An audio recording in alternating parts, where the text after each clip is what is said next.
Hare Ramo, Hare Ramo, Ramo Ramo. Go Premanandi. Hare Krishna. The Ram Shram Prabhu's here. Where's the boss? Where's the boss? Is he the boss? Is Ram Shram the boss or not? He's the boss. Hare Krishna. Some of you are here for the first time. Who is coming here for the first time? Quite a large number of our devotees are first time coming here. So welcome to, our leader is not here, so on behalf of Ram Shram Prabhu, we welcome you here to ISKCON Nibong Tebal. And very soon there'll be a new facility just around the corner where that land is. Yeah, we went just now. So this has been the home of the community of Nibong Tebal for some years. How many years have you been in this building? How many years? Some of you may be local, I don't know. Come on. Yeah, around 10 years. 10 years, or thereabouts, maybe more. And there is a community here. Of course, it's a weekday, it's a Wednesday. Not many people will come on a Wednesday. So mostly the local devotees are not here tonight. Maybe some will come. Okay, first question. How many of you can, please put your hand up. How many of you can understand English? Please put your hand up if you can understand what I am saying. Practically everyone. You can understand English? This gentleman here, you can understand English? Yeah. That gentleman there can understand English? You boys cannot understand English.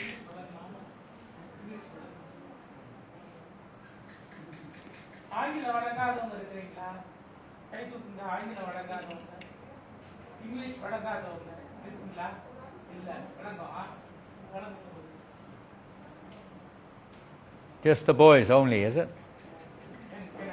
Huh? Can understand a little bit. I will speak slowly, if that is okay. Can you hear me? Yes. Jai! Anyway, whatever language we speak in, much of the time, not just because of what you call slang, but because of the subject, most people do not understand. Even if they hear, how much do we really absorb? How much do we really take seriously? Maybe if there's some nice pastime, some joke, some story, you may remember something. Huh? Whether it means anything valuable, that may not be the case, but you may remember it. Where has Ram Sharan gone? Where have the local men gone? Where is Krishna Baladev? Where is Gopal Guru? Where we come all the way to Nibong Tebal and they're not here. We could have had the program somewhere else. There's no. Who is from? Who? Put your hand up. Who is from Nibong Tebal? How many of you are living here? Put your hand up. 1, 2, 3. Okay, that's good. 5. Anybody else living in Nibong Tebal? How many of you are living here? He's gone to the shop. Okay, we'll let him off. He's gone to the shop. I wonder what he's gone there for. Hope it's for a good reason. So, nice, thank you for coming. And some of us are from other countries. We have here tonight Mulakarna. Which country are you from? Malaysia. Oh, in Malaysia. Oh, okay. Okay. Long way. Saradia, where is this Saradia? Where are you from? New Zealand. Yeah. All the way from New Zealand. See, they've come all the way from New Zealand today.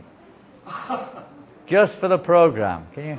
And even people in the Nibong Tebal can't come. The Saradias come all the way from New Zealand to be here tonight. And who else is here? From There's a young man in the back there with orange clothes on. Where are you from, young man? Where are you from? Oh my goodness, that's even further away. He's from France. He's just come just for the program tonight. He came all the way from France. He brought prasadam with him. And even we have French books if you want French books. Anybody speak French besides our Frenchman? Anyone French? You're not learning French at school?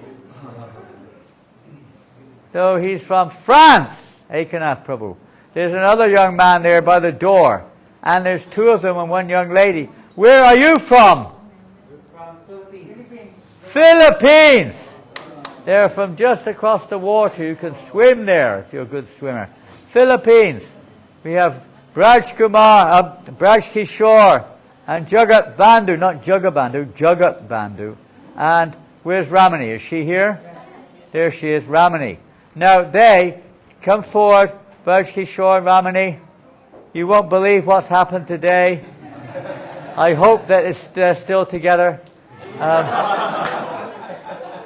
Today they got married. They got married in the temple in Kodu, in Seberanggai. And are you still married? Still together? Congratulations. They're doing very well. Already 8 hours have passed. That's pretty good for Kali Yuga. 8 hours. Well done. And we move around the room. A very smiling young man here in the front here with the handsome teeth. Where are you from? Australia. Oh my goodness, Australia! Just imagine, someone from Australia's here. Maybe you don't get many Australians coming for your program. What to speak of Filipinos, or New Zealanders, or French people. French person. Maybe he's the first French person to come to your program, I don't know. But it doesn't happen very often. I don't know if Tai came last year. He was from France. He didn't come. And here we have another. Doesn't look like you're a local boy. Are you from the village? Are you? What's your religion? What's your religion? Do you have a religion? Are you Chinese? Chinese? Kuan Yin? Yeah, Kuan Yin. Where are you from? Europe! My goodness, where? Slovakia! God, you probably don't know even where that is. Maybe you don't even heard of it, maybe, I don't know. It's a country in Europe. There are a lot of countries in Europe. How many are there? I don't know, about 50. About 50 countries just in Europe alone. Lots of little countries. Slovakia is like a reasonable country, size-wise, and small population, 5 million, I think, about 5 million. Not very big. Beautiful country, all mountains. So this is Mahananda Prabhu. You may have seen him around, of course. He's been traveling for 2 years plus now with me. And he's from Slovakia. And where else have we got? Who else have we got from far distant lands? Oh! Jai Shri. Where are you from? China! Wow. Wonderful. Anyone else speak Chinese? Anyone speak Chinese? Sometimes Indian people in Malaysia also speak Chinese quite often. Either because of upbringing or occupation or whatever. Anyone else from far distant lands? Saradia, where's your family? Oh, there they are. Where are you from, young man at the back? New Zealand. Also from New Zealand. Believe it or not, they're married. They are married. And what do you do in New Zealand? He does physiotherapy. If you need any, both the husband and wife are professional physiotherapists. Professional. They deal with big sportsmen in New Zealand. So if you have any need for physiotherapy, what's the rate? Malaysia rate. How much is it in Malaysia? Bit cheaper. Yeah. And in front of them, the handsome young man in the front there. Where are you from? From New Zealand. Also from New Zealand. You came with these other two people? I don't know who they are. Not quite sure, huh? Amazing, isn't it? You're both all from New Zealand. You don't even know each other. You meet here. You didn't meet in New Zealand, you meet here in Nibong, Tebal. Isn't that incredible? A meeting place, you see, from all races. Wonderful. Anyone else from a far distant land? What about me? Where am I from? I don't know. Where am I from? England. England! Whoa, that was a good guess. I'm from England. Queen, no longer the Queen, it's King Charles. King Charles the what? 100th? King Charles the something or another. Third, fourth? I don't know. Third, King Charles. See, we have to ask a learned scholar over here from Malaysia, knows more about English history than I do. So yes, from the homeland, from England. So wherever we're from, we're here somehow or another. We are gathered here tonight in Nibong Tebal. And most of you are from this area of Malaysia, I think. Is that right? Some of you are from down south. Who's from the south of Malaysia? Anybody? You're from who's from Kuala Lumpur area? You're from Kuala Lumpur area. Anyone else from KL area? No? All from the north. So most of us are from the north of Malaysia. And as we know, where's my backpack? Oh. Yeah, let's have a peek. Next week, many big festivals are coming. I hope you've got some program organized. I think next week. Advaitacharya, I think next week, isn't it? Advaitacharya's appearance day and several others. I can't remember all the details, but several. There should be 2 books in there. Malaysia. Somewhere. Here they are. I'm sure you've all got this book. I'm sure you've all got it. Everyone has this book. All of you have it? No, if you don't, we have only 2 copies here tonight. It's got a price tag on there. I don't know if that's a fixed price. You can give more if you want. Now, that is a picture of property in France, actually. That's property in France. Yeah, in Paris. There's this little book which was compiled about almost 30 years ago now, 1995. So it's almost 30 years old. That's why it's a little bit sticky here somewhere. Too humid in this country, huh? It's a little bit stuck. There we go. There she goes. But this is a little book about Srila Prabhupada in Malaysia. And some of the early devotees who were here, like Amoga, Hanuman, Gopal, Bali Madan, and others who were here in those days with Srila Prabhupada. And he came to Penang, as you probably know. Anyway, we have 2 books here available. It also talks about our famous, some of the famous devotees in Plum Estate. And so on. No, not that one. This one. This one talks about that. Prabhupada, not Prabhupada, but Prabhupada's movement in Plum Estate, a little bit described in here. But most of this is about animals, huh? So these books we have, and Chant to Be Happy in English, and have many others tonight. So this evening we will talk, I think 8:30 is Prasadam, is that right? Thereabouts. 8:30. So, what should we do? Can I take one book? Which one? This one and this one. Yeah, sure you can. Thank you so much. Hare Krishna. Oh, look at this. My goodness. Haribo! Hare Krishna. Wonderful. Big Jai. hand to you. Good boy. A big hand. Who's got the biggest hand? Big hands. Usually people from Europe have big hands. That's why they're rich.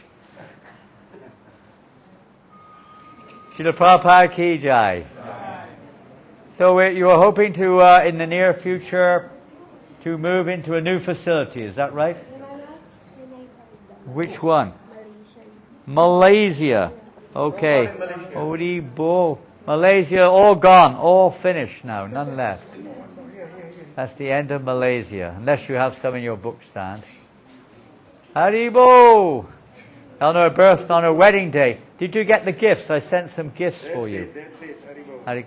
Wedding gifts, some prasadam. Haribo! Jai. Hare Just Krishna. Maharaj, I want to inform of the book, Maharaj. Huh?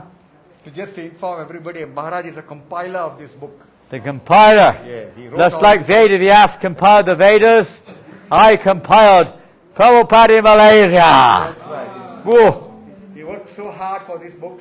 I know he collected all the pictures, and at one convention he released this book.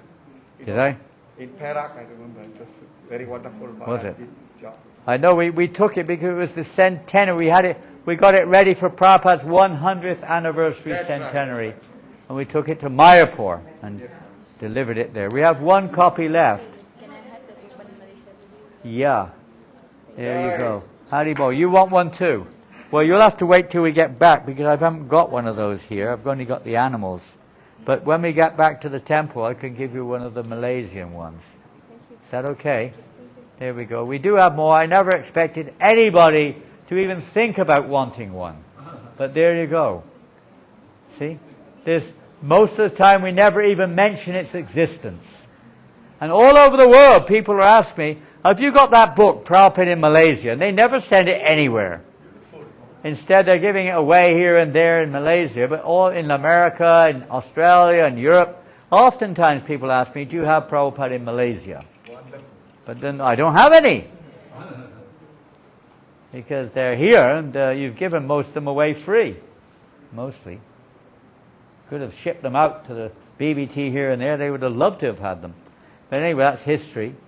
I haven't got much else left, just 3 magazines. Chanting Hare Krishna. On chanting, who'd like one? Here. It's in English. Oh, that was a good catch. Anyone else?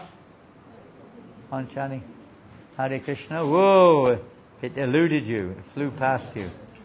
Anyone else? Oh, I thought it would swirl around. There you go. Anyone else? One last copy. There we go. I know Australian, it's like, what do you call those things that go around? Boomerang.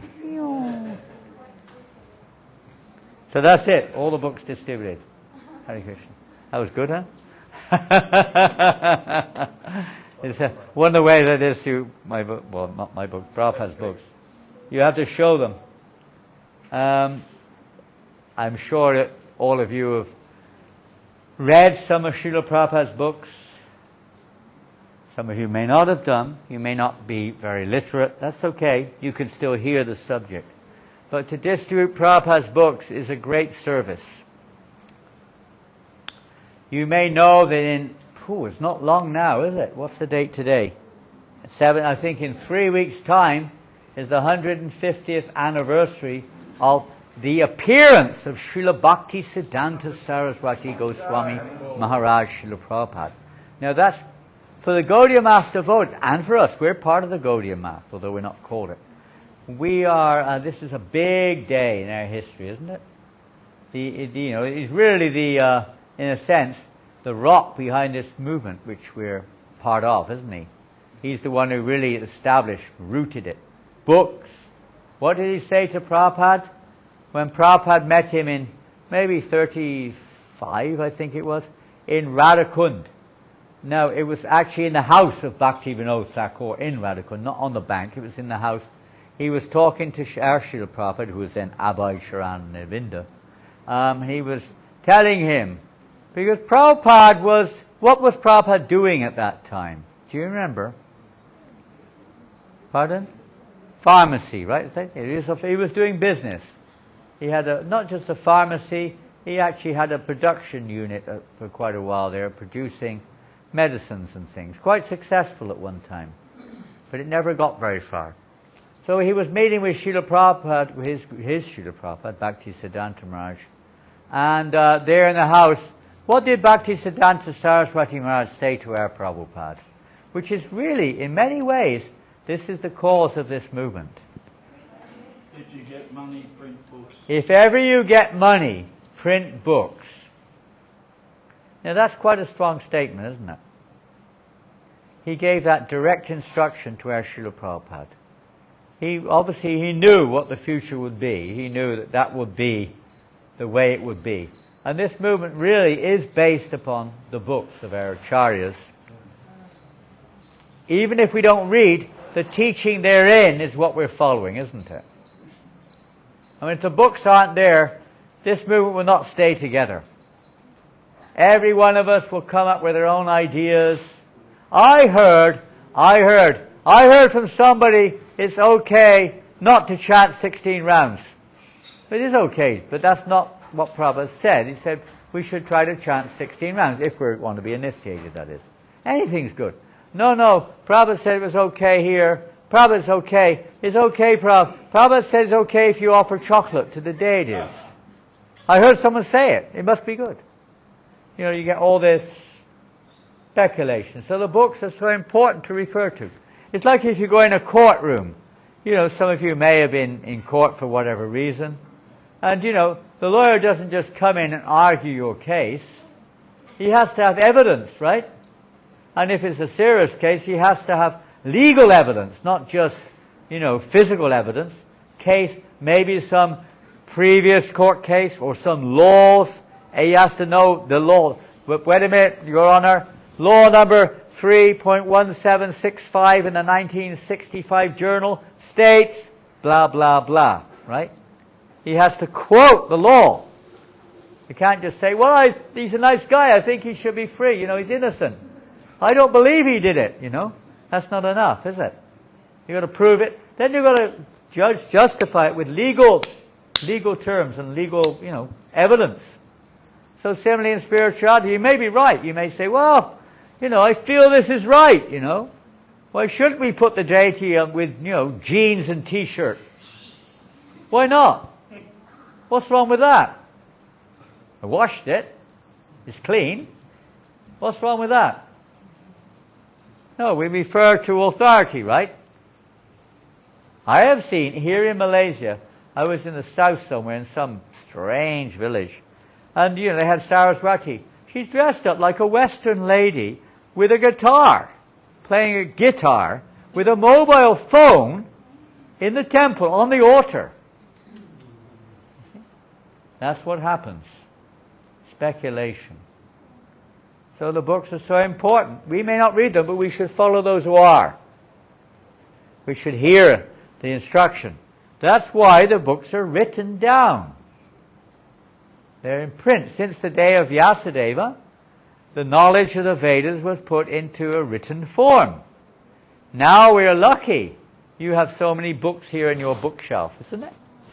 Bhakti Siddhanta Maharaj, more than anyone, practically established this in our Gaudiya line. Huh?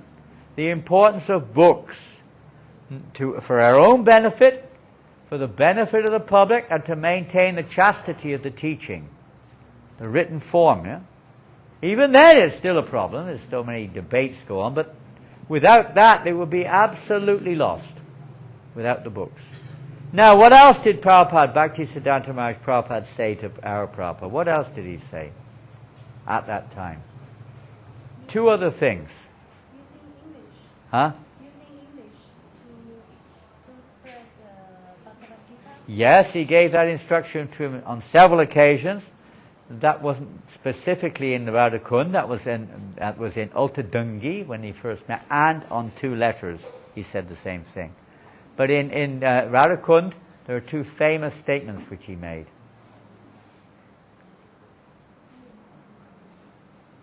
If ever you go to Calcutta, how many of you have been to Calcutta? Quite a few of you. And if you do go, maybe you've already been. Have you been to the original place where Srila Prabhupada met his Guru Maharaj? It's in a place called Ottadingi, or Ottadunga, it depends how you pronounce it. I went to his pharmacy, Maharaj. Where? Johnson Grange. The road was to Johnson Grange, Srila Prabhupada's pharmacy. Where? Dispensary in Calcutta. In Calcutta. You mean the place where he was born?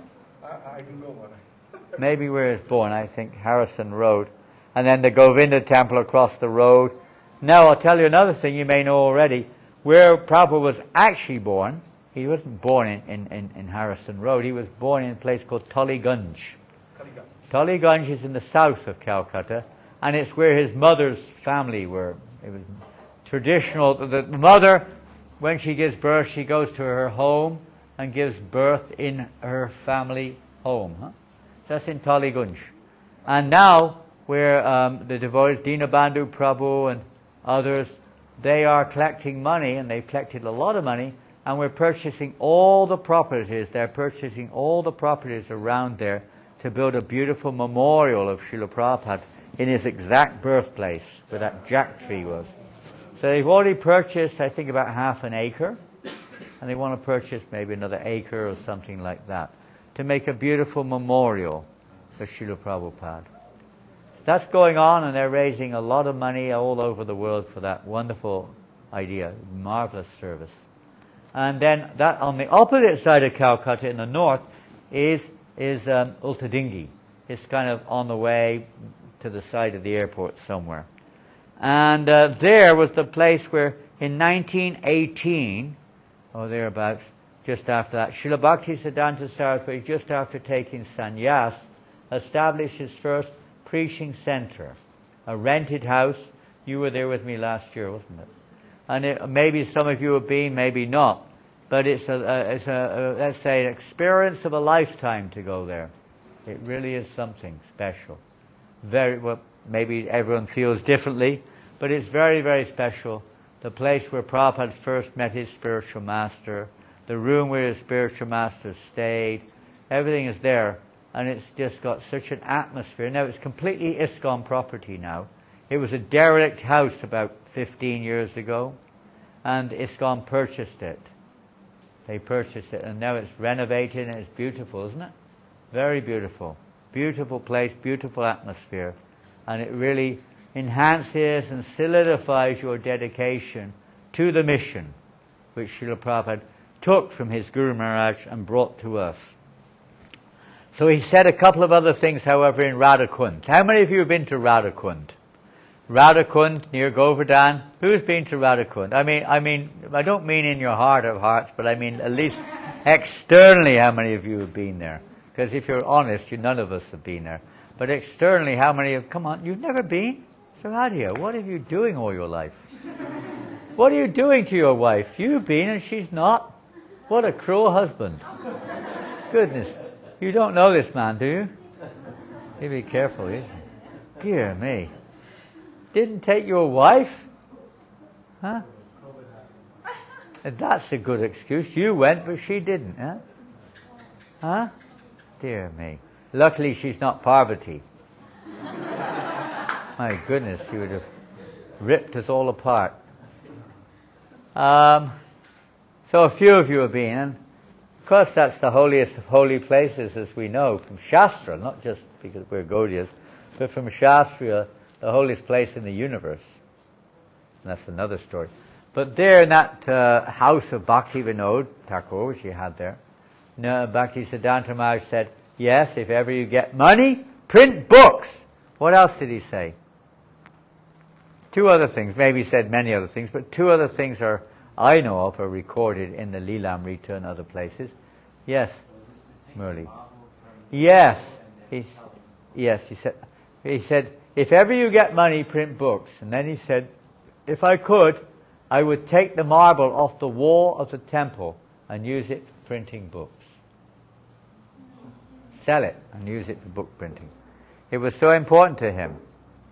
Of course, temples are also important. And if they're used for the same purpose, then they're equally important. But as soon as they become, my property, we start fighting over it, I want this, I want that, this is mine, it's no longer a temple. It becomes something else. This is Krishna's temple. It's not our temple. We're only here to serve the Lord's will. Nothing belongs to any of us. But as soon as we start thinking this belongs to me, I have a privilege, I have a right, we are in Maya. Simple as that. We're no longer in the temple. Physically, but not internal, not in our heart. So that's a big thing that happens. It happens everywhere. It happened during Bhakti Siddhanta Maharaj's time. It happened during Prabhupada's time. This idea of ownership mentality. This is a great obstacle on the path of devotion, this idea that I own or we own. We don't own. We have the opportunity, it belongs to Krishna, we have the opportunity to use it for our own benefit so that we get free of this idea that I am the doer, I am the owner, I am the enjoyer. This is the basic condition of every living entity in the universe. So if devotees have that mentality, there's no hope. There's no hope for others, basically. We have to learn and understand that is not our identity. We are not the proprietors. We are the servants of the servant, servant, servant. So he said, if I could, I would tear the marble off the walls of the temple and use it for printing books. He put so much emphasis on that. And another thing he said was Agunjalbi. Agunjalbi. Excuse me if there's any Bengalis here. Even you're probably confused about what I just said. Gulab jamans, that's easy. Instead. Use it for making gulab jamans. Huh? See where his mind's at. Huh? Making gulabs. Prasadam, that's a good idea if it's prasadam. But he said, Argunjobi, he told Ashur Prabhu, he said, very soon there will be fire in the Gaudiya Math. He told him that. He said, very soon there will be fire. What he meant is the whole thing is going to blow apart. Everyone's going to go their own way. Everyone will have their own center. Everyone will do their own thing. And will not follow the Acharya. But will become, their own Acharya. And that's what happened, basically speaking. I mean, there were some who wished it never did. They were sincerely wanting it not to happen, but it did. And everyone became a victim. And then another way, maybe that was Krishna's plans also. Everything happens by the will of the Lord. Huh? Krishna has his plans. When Prabhupada was in Bombay, then now Mumbai, huh? Some of you have been to Mumbai or Bombay? Who's been to Mumbai? A few of you? Good. And Prabhupada stayed in Mumbai for quite a while too. He had business there too. And he was very active there with the Gaudiya Math in Mumbai, maybe 1936 maybe. He was very active with the Gaudiya Math in Mumbai. And when Bhakti Siddhanta Maharaj came there, the other devotees said, Srila Prabhupada, referring to Bhakti Siddhanta Maharaj, why don't you ask Abai to take the management for our Bombay branch? He's a very good manager. And Bhakti Siddhanta said, no, leave him alone for now. And he said, later on, he will do everything. But for now, leave him alone. If he got implicated then, the whole life may have changed. Krishna was guiding everything. Everything. Even, we don't want to say we wish it never happened. We have all respect for every single member of the Gaudiya Math. But for one reason or another, the Gaudiya Math broke down. The mission broke into many branches. And for that reason, Prabhupada was basically left like an island, alienated, alone. He wasn't a part at that time of any particular mat. So he was basically alone and was a little bit aloof from the whole affair, what was going on, pretty much aloof. He carried on his business back and forth, sometimes Allahabad, back to Calcutta. He was in Calcutta, some of his godbrothers came, preaching. Prabhupada offered his house for them to use. Sridhar Maharaj, you've heard of Sridhar Maharaj, one of Prabhupada's closest godbrothers. He invited him to come and preach in his house. They used it as a preaching base. One time, they were preaching there, they were having a program. Prabhupada was a businessman. He was out all day. They were going out on Sankirtan, and Prabhupada was at business. And he would come back late at night sometimes, and they would have evening program. One night, Prabhupada came back, and they were discussing a famous verse from the Chaitanya Charitamrita. And many of you have heard this before. Pritiviti achiati nagaradi gram sarvatra pachora hoibe moranam. And some of you may know what it means. Who knows what it means? It's a Bengali verse from Chaitanya Charitamrita. What does it mean? Anyone know? Yes, Prabhu. In every town and village, my name was. Yes, very well done. Thank you. In every town, Lord Chaitanya declared this. He said, in every town and every village, my name will be heard and chanted. So they were discussing this verse. Yeah, reading Chaitanya Charitamrita, why not? And just that time Prabhupada returned from his business, and he happened to enter the room. So they're discussing this verse. And Prabhupada said, so what does this mean? He asked the question. He said, what does this verse mean? Every town and village? What's happening? He said, oh, well, maybe this just means India. India, just India. Huh? You can't preach in the land of the Mlechas. You know Mlechas? The Yavanas, meat eaters. Huh? Meat eaters, not Australia, but, you know, places where they eat meat. You've heard of meat eaters? You've heard of them, huh? They have them in Australia? A few. Just a few, huh? One or two. In the outback, right? Some of those people living in the outback. All over the world. It's not just in the West. Even here in Malaysia, right?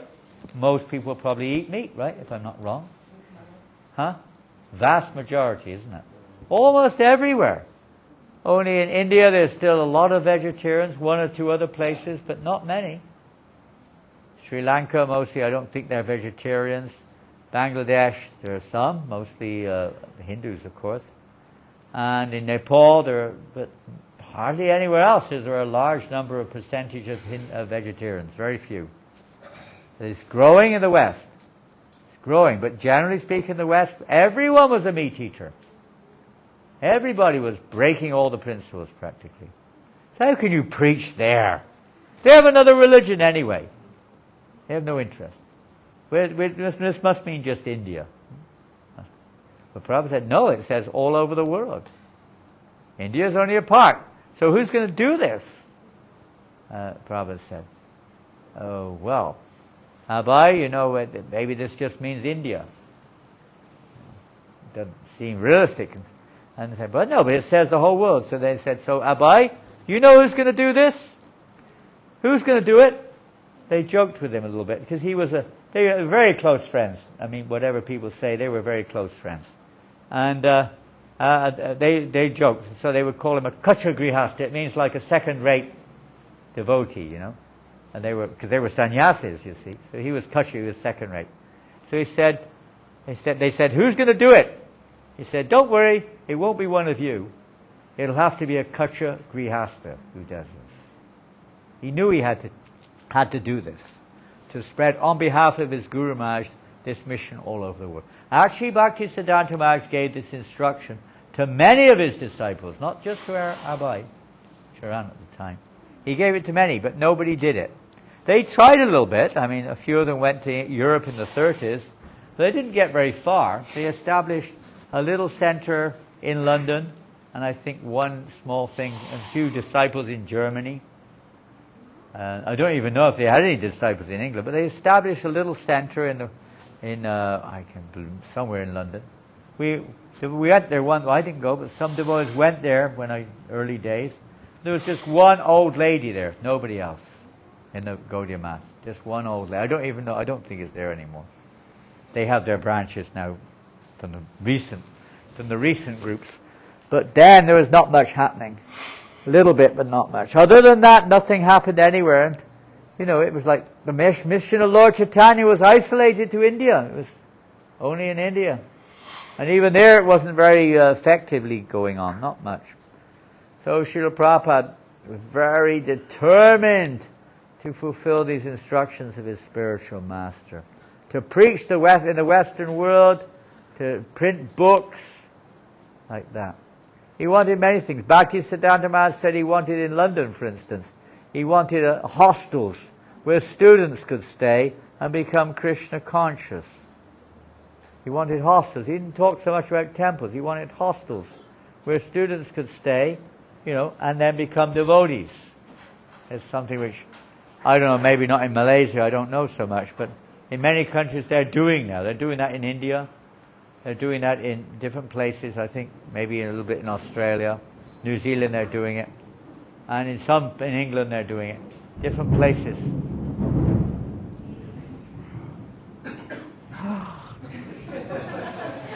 It's the end of the world! Ah!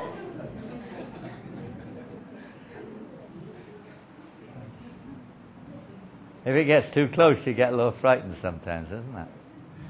You hear the bang right above here, you know. You get a thunderbolt right next to our door. It's like everything shakes. Have you ever been there? Sometimes everything actually shakes. It's very powerful energy. Earthquakes. Who's been in an earthquake? Where? San Francisco. When? 27. 1986. Was it 27, the San Francisco earthquake? What year was it? Huh? Big one there. When? 19 what? 1986. They had one there. It was about 7.5. Really? Yeah. Buildings were flying, were they? There was a lot of damage in San Francisco. Yeah. I Wow. was just a little bit out of San Francisco, Yeah. but I still. So you know what it's like. It's pretty scary, isn't it? Whew!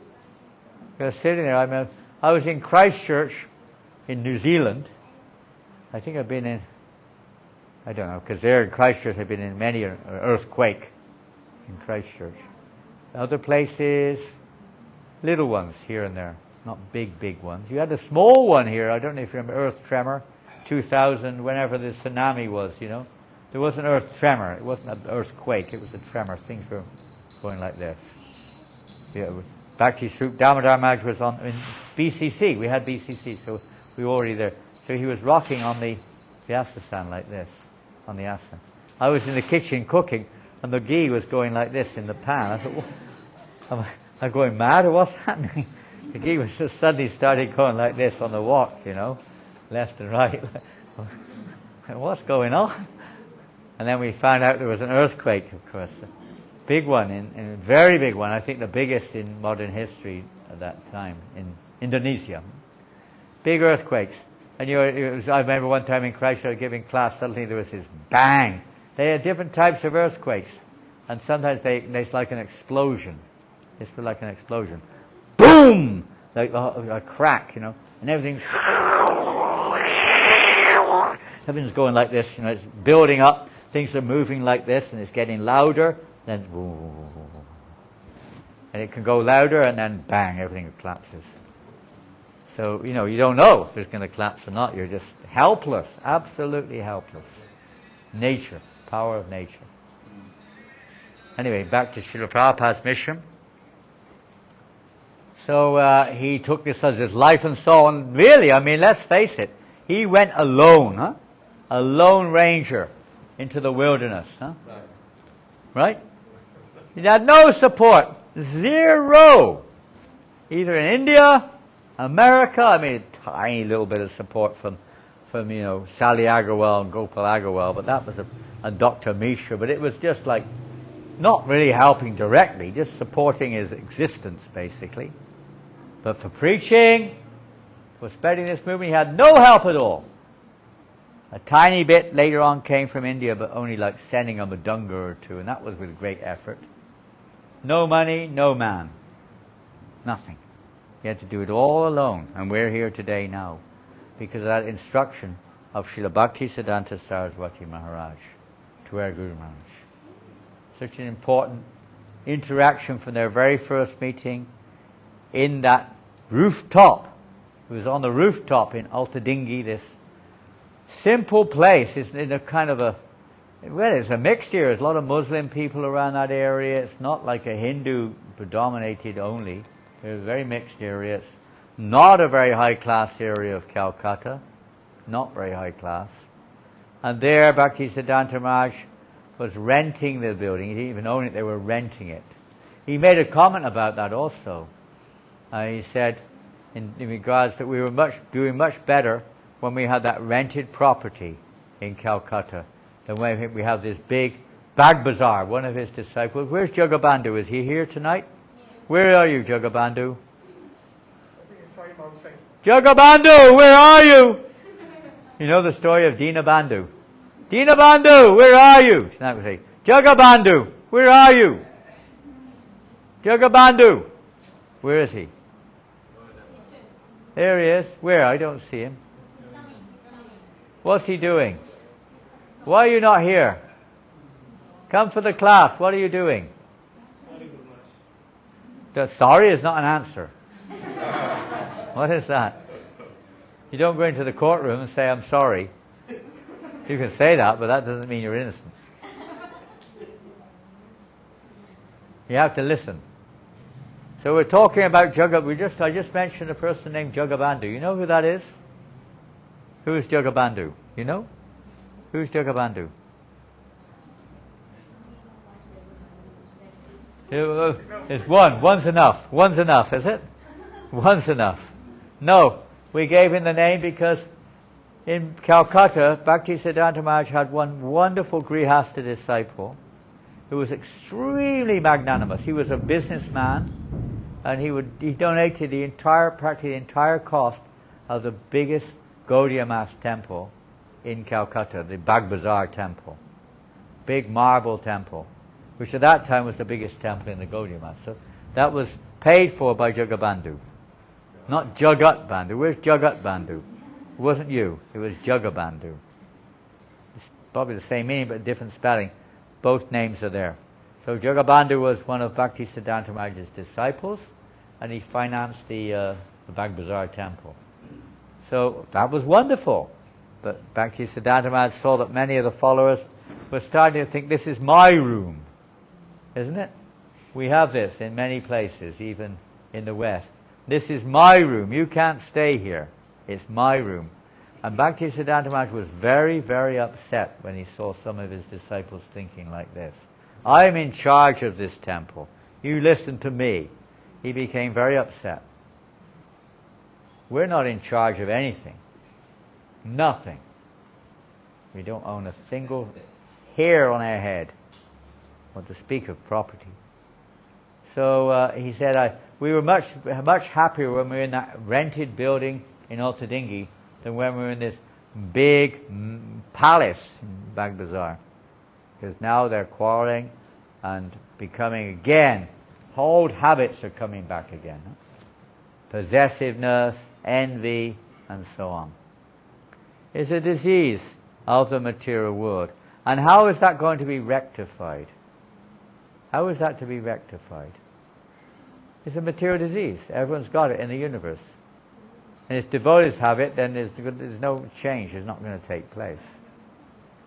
Conscious world change is not going to take place. How will it be rectified? What's the medicine? What's the solution?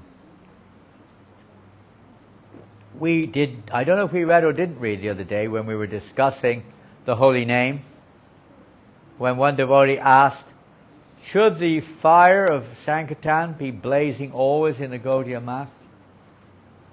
And Bhaktisiddhanta Maharaj said, if it's not always blazing, then the blazing fire of material existence will be there. You'll become proud. You'll start to think you're the doer. And that's what happens.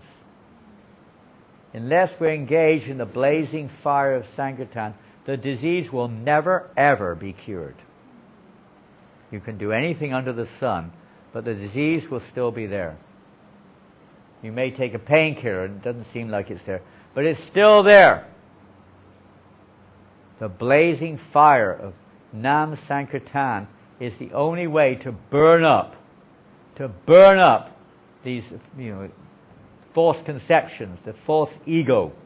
I was looking at the song here. Which one was that? It was on this one here. The Tulsi Arti, the little line there, Namo Namaha. You know what Namaha means? Every time we sing Namaha. What does Namaha mean? Namaha. You see it?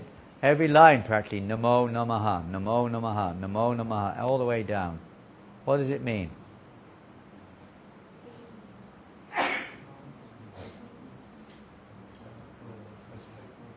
Pardon? That's normally how we would say we're offering a respectful obeisance, but the literal meaning is Maha stands for false ego. Na means finished. No false ego. Namaha. Meditate on every time you say your prayer. Om Namo Bhagavate is also Namaha. It's just shortened to Namo. Or here, Namaha, Namaha. When they're together it becomes Namo. And when you offer your pranams to Srila Prabhupada, Nama Om Vishnu Padaya, remember that. Or to Tulsi Devi. Removal of the false ego. That whole thing is false ego, isn't it? We're affected, we're still on the platform of the false ego, not the real ego. So to discover or awaken the real ego, blazing fire of Sankirtan. Said the only way, in another discussion on reform, said no one can reform this world. Nobody. It's Krishna's in control of it. You may want to, and if it happens, then you're just like, we see some people, maybe people like Gandhi, who seem to have some effect on, social decisions and what have you. He's just an instrument. And if it's the will of the Lord, it works, and if it's not, it won't. Simple as that. Whether it's he, or whether it's Putin, or whether it's Khrushchev, or whether it's Hitler, or whether it's Roosevelt, whoever it is, they're just instruments in the hand of the Lord, that's all. Enacting various karmas and various arrangements for the future, for the next stage. They're not the real doers, although it looks like they are. They're not. Just instruments, that's all. So, he said that no one can reform this world because Krishna's in control. One who thinks that they can reform it is in need of reform. That very person who thinks, I can change this world, needs to be changed. That they've misunderstood it completely. Said the only way, the only change, that reform that needs, is a reform of our own perception. How we see it. In other words, instead of seeing it from the vision of the false ego, with me in the center, seeing it from the vision of Krishna. That, he says, is evoked by exposing ourselves to the holy name of Krishna. There is no other purification. There is no other medicine to cure this disease. And we quote this many times. It's not like we haven't heard it, but we haven't really taken it to heart yet. We're still a little bit on the edge, not really diving in there. We have so many other thoughts. Many times he said, do you think that Krishna won't provide everything that's really required if we take full shelter of the holy name? He will. But we tend to take shelter of everything else and put the holy name to the side. So you get mixed results and struggle like anything to achieve our goals. And it creates divisions. The world is full of divisive situations right now. Splits between devotees, splits between the public over many issues. It's a very divisive stage of our history right now. Difficult time. So the same thing happens if we don't take fully to heart the yoga for the age, Sankirtan yoga. Otherwise everything becomes a relative perception. My perception is different to your perception. My perception is wrong. You go away. Or you do what I say or you go away. It's a relative thing. If we were on the absolute platform, we would see it differently. We're not. We have the access to the absolute platform. We have information from the absolute platform. We have guidance from the absolute platform, but in many cases we don't take it. We follow our own illusory idea. And this way there's no end of quarrel and misunderstanding, and the preaching basically slows down and maybe stops. Maybe. So to avoid that, Jiva Goswami, all of our acharyas say, the constant chanting of the holy name should go on. So we'll have a little kirtan to wind up before we have a prasadam. Make sense or not? Can I have a question, Maharaj? Yes, you can have a question. Question, Maharaj. Just want to elaborate a little bit, Maharaj, on did Srila Prabhupada in the US or in India face any objections, especially with the Muslims? With the who? With the Muslims, especially. Muslims? With the Mohammedans, with the Muslims. I can't remember offhand Prabhupada having any problems with the Muslims at all. He had a lot of problems with the Hindus. No end of problems. Mostly the problems were with the Hindus. 99%, I think. I never heard of problems. With the Naxalites, political-minded people in Calcutta gave a bit of problems. But I never heard any problems with the Muslims with Prabhupada during Prabhupada's time. Only when they were incited in Mayapur, they attacked the Mayapur project. But that was instigated, by the way, by Hindus. They got them to attack the temple. It wasn't the Muslims, it was the Hindus behind that. But they didn't like that Srila Prabhupada was establishing the real truth. That he was doing something they couldn't do, or wouldn't do, or didn't want to do. Even now we face this in some country very close to here, which demands that every organization has to be legally under one of the religions. So we're supposed to be under the Hindu organization, but they don't agree with what we say. They said, we'll only accept you if you allow us to rewrite your books. They don't accept, not just that we're saying Krishna is God, things like, that cow killing is, sinful. They don't like this, because it's against their, control of the people. They control them by other means. It's like an attack on them being the supreme controllers of the Hindus. So that type of problem sometimes comes, but rarely do we get problems, directly speaking, from the Muslims. I don't know why. I mean, of course they speak what they may speak, but in one sense we don't really face. I mean, sometimes we see in Bangladesh, but that wasn't us, that was everything. And again, that was not really the Muslims. That was incited by other things, by political various things, Usually the people in general are not like that. But what to do? So yes, obstacles were there. Prabhupada has faced. Look at Bombay. I mean, where was the greatest challenge in Bombay? From one so-called big Hindu, Jain actually. Big Jain, Mr. What's his name? Nair. But, powerful people. There was kind of Hindu, classified as part of the Hinduism also. Not very often the Muslims gave problems. Not to my knowledge. Of course, we weren't preaching much in Muslim countries. Even now we're not preaching much in Muslim countries.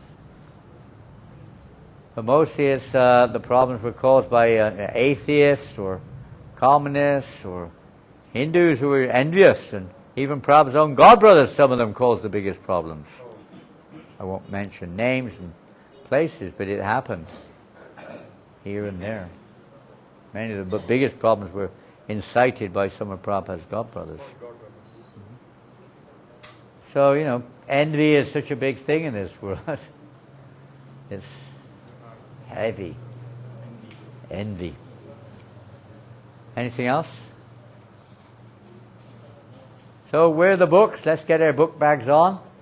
And we're off on book distribution. Okay? We have our New Zealand Sankirtan party here. This family are all Sankirtan devotees, book distributors. Ekanath is a book distributor. In Slovakia or other countries, Mahananda is also distributing books. In France also he's been a little difficult in France to distribute books, but he's been trying in England and other places. Distributing books. It's a really good way to connect with Bhakti Siddhanta Maharaj. Really is. He emphasized the kirtan like anything, but he called book distribution the Brihat Madanga, the big Madanga. It wasn't at the expense of kirtan either. He said the kirtan should go on constantly, but books should also be distributed extensively. In the Philippines, we're trying to get a spark behind the devotees there to get book distribution up and running again. We're trying. But, it takes a lot of wind to get the fire to burn, you've got to keep blowing until it ignites. Okay, we're finished with the kirtan, and then Prasadam! We're on the road again tomorrow, on the air again. We're off to Johor. And then a day or two later, Singapore. Lion City, Singapore. Sringadev City. And back to KL.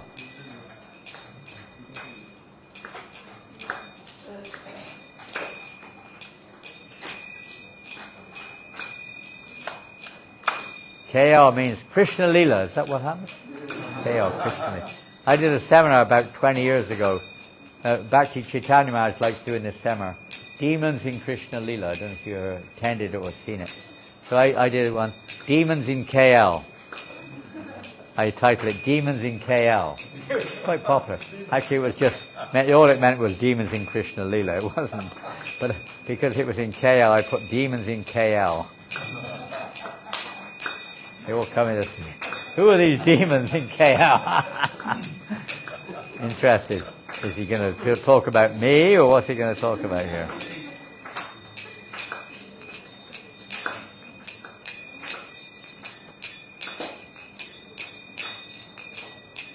Nittai Gauranga Jaya, Nittai Gauranga.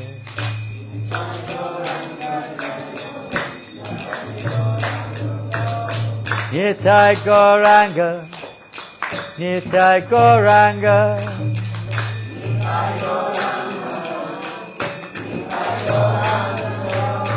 Yes, Sachinandana, Soda Hari.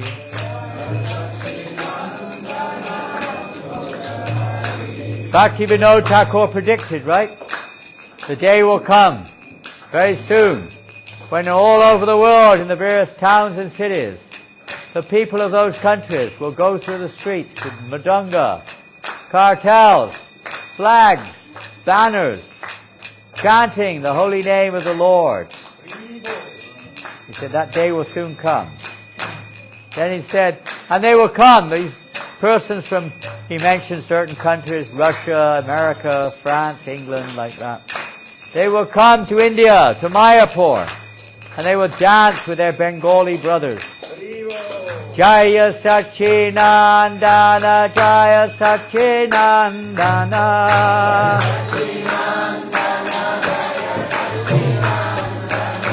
Jaya Sachinandana, Jaya Sachinandana.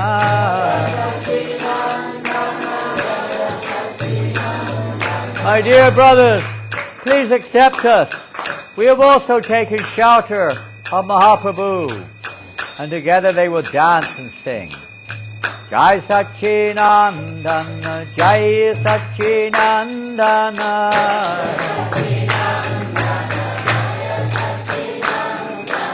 Then he wrote another prediction around about the same time, that very soon a person will appear in this world to fulfill this prediction, who will go all over the world and spread the holy names of Krishna everywhere.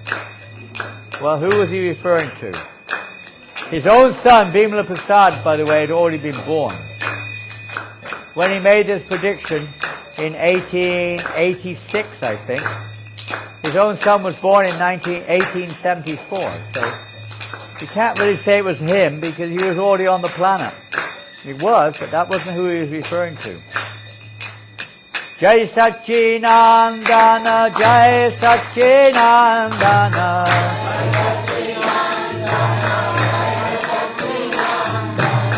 Jai Sachinandana, Jai Sachinandana.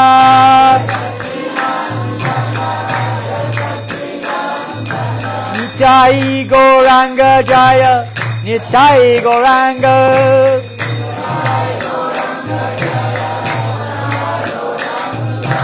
Nitai Gauranga, Nitai Gauranga.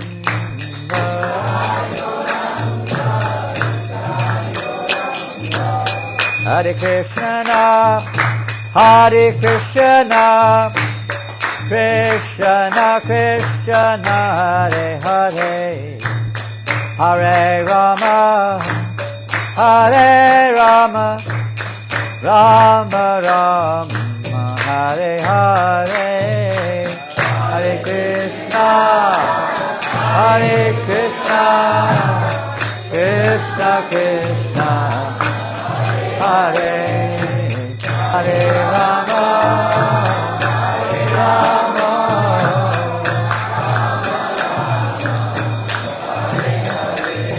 Hare Krishna, Hare Krishna, Krishna Krishna, Hare Hare, Hare Rama, Hare Rama, Rama Rama, Hare Hare, Hare Krishna,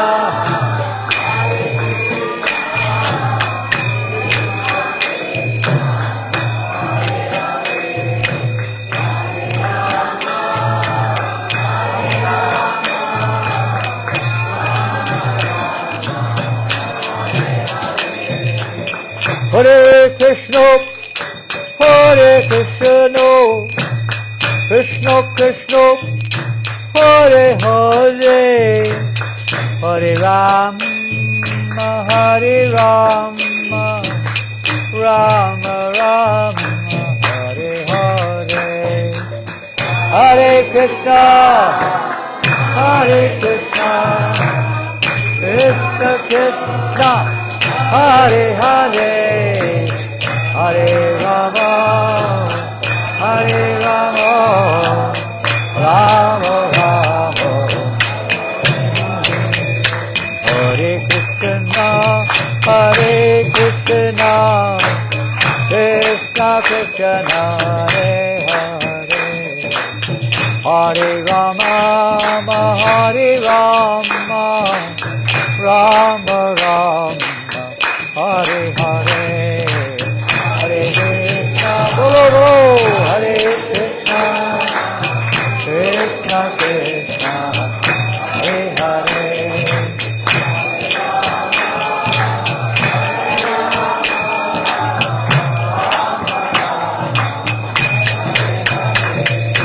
Hare Krishna, Hare Krishna, Krishna Krishna, Hare Hare, Hare Rama, Hare Rama, Rama Rama, Hare Hare, Hare Krishna, Hare Krishna, Krishna Krishna, Hare Hare, Hare Rama, Hare Rama.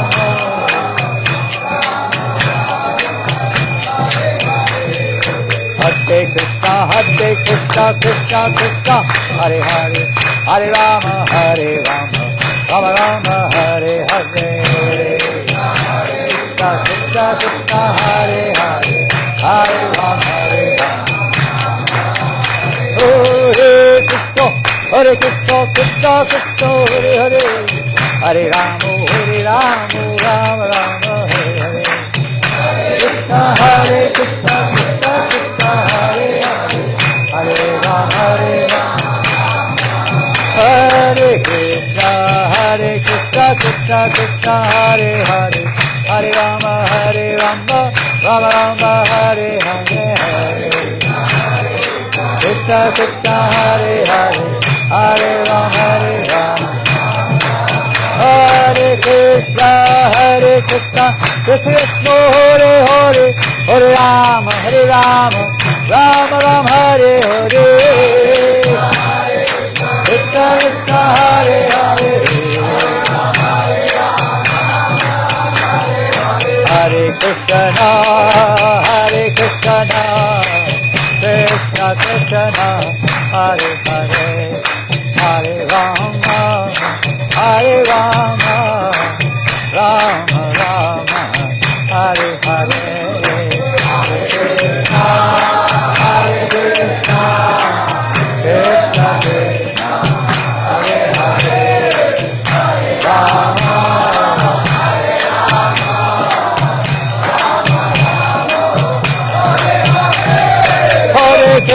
Hare Krishna, Krishna Krishna, Hare Hare,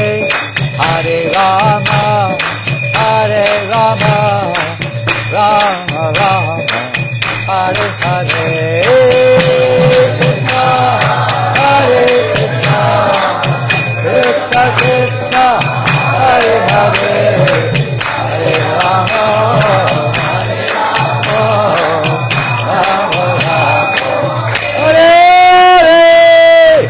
Jaya Satchidananda, Jaya Satchidananda, Satchidananda, Jaya Satchidananda, Nitai Gauranga, Jai Gauranga,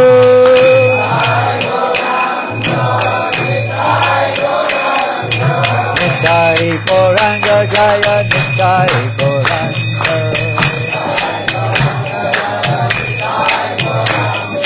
Jaya Satchidananda, Jaya Satchidananda,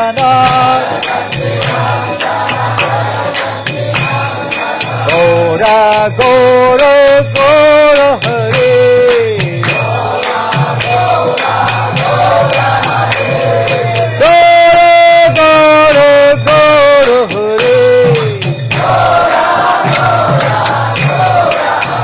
Jaya Prabhupada, Prabhupada, Jaya Prabhupada, Jaya Prabhupada, Jaya Prabhupada,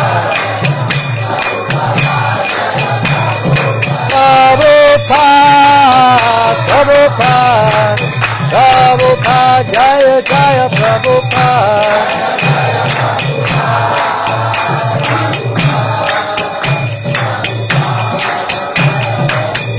Jai Guru Hari Bol, Hari Bol, Hari Bol, Jai Guru Hari Bol.